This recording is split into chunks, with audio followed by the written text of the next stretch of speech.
welcome back. My name is Eleni, and if you haven't watched a video before, I am studying to become a women's health nurse practitioner, and I love everything women's health, and I'm so excited that you have chosen to be here. Today, we are going to be going over part 2 of the birth control series that I've recently posted, and this is just a deep dive into what birth control can do to your body and how you can heal from it and so much more. So I'm so excited that we get to dive into this today. And the previous video, I kind of just gave you my story about it and how I use birth control to cover up symptoms. And I believe that there's so much more to this. And the great thing about birth control is that it can really help a lot of women. And I'm not doubting Western medicine because it does save lives. I mean, if I got into a car accident, I would go straight to the emergency room. But when it comes to preventative health, there is not much evidence, or rather, there is not much practice when it comes to preventative because it's really about sick care. And when you go to the hospital, it's not, healthy-ish looking women that are there. It's usually really sick people that are there. And so, my whole perspective on health is that we should prevent ailments from getting to the point where we're in the hospital. And so when a woman comes and they are suffering from hormonal imbalances, it's important to look at why it's happening and what are the root causes that are causing this to happen, such as PCOS. PCOS can be caused by blood sugar dysregulation and also insulin resistance. And if we were to be able to look at a woman's diet and really give her the nutritional foods that she needs in order to balance her blood sugar, she could possibly have lower symptoms. And I believe that all our symptoms are puzzle pieces to the entire puzzle, right? So, keys to the chest. So, our symptoms shouldn't just be covered, and that's what birth control does. In my opinion, it does cover up your symptoms. And I wanted to preference to the last video where I said a woman who was on birth control may not be attracted to the same person that she was on birth control with after. So this is actually a study, and they showed that women who had chosen their partners when they were on the pill reported less sexual attraction to their partners and less sexual arousal in response to their partners. And this is so important because the birth control pill, as reported by evidence, by the way, says that women who are on birth control are attracted to more feminine types of men instead of masculine.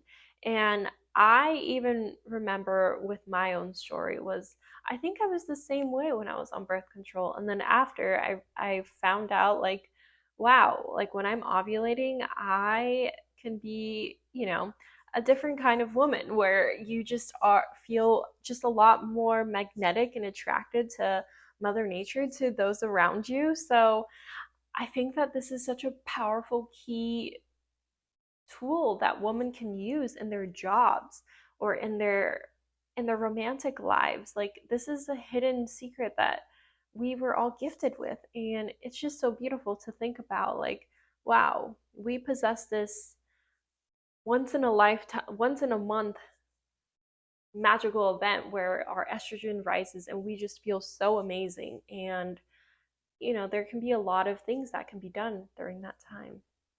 So when it comes to oral contraceptives, because that's what I'm talking about today, I'm not going to go into IUDs and Nexplanon, the other devices that we can use for birth control. Today, we are just going to be talking about oral because this is something that I feel like I have researched a lot about, and so I can delve into it a lot more with you. So with oral contraceptives, you are given a particular formation of estrogen and progesterone, unless you are a progesterone only pill, and usually those are for breastfeeding women who don't want to, deplete their milk supply. So birth control pills are obviously synthetically made, right? They have synthetic amounts of estrogen and progesterone. And in a woman's natural cycle, and just a side note, if you haven't watched my period series, my period reclamation series before, then I urge you to go watch it, because I go into such depth with the menstrual cycle in those videos. However, I will give you a little short spiel on the menstrual cycle. So menstrual cycles are meant to fluctuate, right? We have estrogen that's peaking throughout the follicular phase during ovulation, and then it decreases in your luteal phase. Whereas progesterone is going to be lower in your follicular and then higher in your luteal phase. And honestly, this is perfect. This is the way that our bodies are supposed to be. And it is so important for us to have that normal fluctuation in hormones.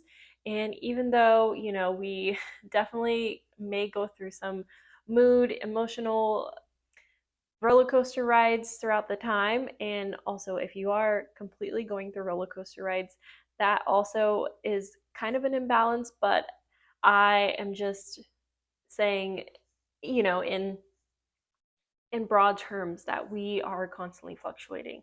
Just like the seasons of our planet, of Mother Nature, she doesn't just stay one weather all the time. If we were in summer all the time, can you imagine? We'd be in a drought. We'd have no flowers, not it would just be sad. And so that's kind of like how birth control works in a female's body, is it plateaus all your hormones because you're given a certain amount of estrogen and progesterone. So basically you're like a flat line. And when I think of flat line, I kind of think of death, because like it's just like this all the time. And we don't want our hormones to constantly be like this, because then our ovaries are not producing the hormones and working how they should be. And I think that if we go against Mother Nature, for a very long time, it does produce imbalances, especially if we are doing it in place of an imbalance already. And so I do understand birth control's importance in the body for preventing pregnancy, because trust me, this is a novel invention, and I'm so glad that we had it so that our ancestors could go to school and have not have babies until they were ready to have them, because otherwise it would be really hard for a woman to, work with a child. And so in that way, I do really think highly of birth control. However, if you were taught that you can only get pregnant 5 to 6 days of your cycle, then it would completely rewire your perception on birth control. And rather, you would feel empowered to understand what days are you really able to get pregnant and practice um, safe safe intercourse. So basically, birth control stops you from ovulating, because the whole purpose, as I said before, our hormones are fluctuating, right? The reason why they fluctuate is because the estrogen, once it peaks, that's when we ovulate. And so, birth control, very, very smart invention, by the way, it doesn't allow your body to ovulate. And therefore, women who are on birth control will never know when they're ovulating. They're kind of just like this. And there's many studies out there that are correlating birth control to depression, and I'm going to actually put it up right here. But it is really important for women to understand that birth control doesn't come without risk. And I think that's really important as a future healthcare practitioner, someone who is going to care for so many women. And I'm so excited, is the idea, the concept of informed consent. And informed consent is so important, especially in a day and age where birth control is handed out like candy. And, if you were to understand that there are risks, not just DVT and stroke, but also depression, yeast infections, recurring yeast infections, all kinds of things like nutritional imbalances that are correlated with birth control, then, we may think twice and want to know what alternatives we have, such as fertility awareness method. And it has been used for also many years. And I've been using it for the past 8 years. No, I've been using it for a while, let's just say that. And I think that it's really important to understand the way that your body works, because then you can work with it and feel empowered by it. And the thing about getting off of birth control that really made me eager to share it with you is that when I understood my body and I understood when I was ovulating, I was able to just be such more productive woman in this world, and also feel so just in sync with my body. And yeah, I think that in a day and age where depression and anxiety are on a rise, it's something to look at, like, huh, how can I honor my body? How can I get in touch with my inner power so that I feel good in my body? So, in this study, as I said, I'm going to link it up. It said that oral contraceptives possibly lower norepinephrine levels by decreasing tyrosine, influencing coenzymes necessary for norepinephrine production, and increasing monoamine oxidase levels. So, as I said before, the nutritional imbalances, oral contraceptives apparently inhibit the metabolism of folate and B12, and lower levels of these substances are associated with depressive symptoms. So, there you have it. Recommendations for clinicians should be that we should screen all patients for depression prior to prescribing oral contraceptives. And pill users should be monitored for depression, as well as 25 milligrams daily of peroxidine, which is basically a B vitamin, should be administered. And when I was given birth control, I don't remember any of this stuff being told to me. And I mean, I can ask my friends, and I do ask my friends. I don't think anyone else also is taught, is given this informed consent. So that's another intention of my videos, is to give you this big sister, this empowering female advice that you may have not known. And birth control, the thing about it is that there's so many women on it, and I am not against anyone who's on birth control. Let me just give it to you. I just want to become the light, the awareness factor of those who are on birth control and haven't been taught these things, because it's honestly very, I mean, I remember when I was in college, it was kind of like a cool thing to be on birth control. It was like, oh, you're on it, like, it's not something, it's usually like, oh, you aren't on it. So it's kind of like a societal norm, and men also think that women should be on birth control if they are sexually active. And so, yeah, it's not just take a pill and, everything's going to be handy dandy. Like, there's a lot more to look at. So, as I said in the beginning of the video, synthetic estrogen is the estrogen that is given to us in the pill, right? And the thing about this that is concerning is that it is a synthetic hormone that our body doesn't recognize and doesn't know how to break down. And therefore, it can stay in our body for many, many years.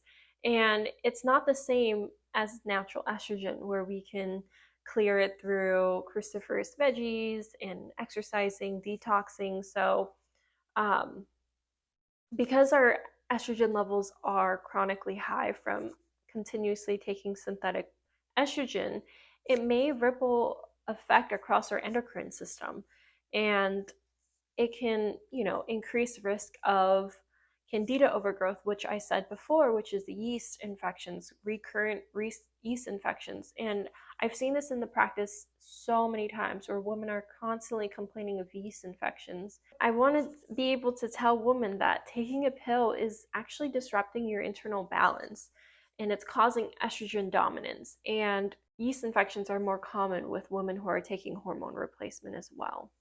So, as I said before, too, because of that constant level of estrogen that's in your body and your body's not able to clear it, it can lead to liver toxicity where your liver is not able to detox the pill. And this is why our body needs extra amounts of vitamins and minerals such as B complex, vitamin C, magnesium, and zinc. And it's so important, because if we are not having those nutritional balances, then you can get things like depression, fluid retention, and changes in your mood or weight gain.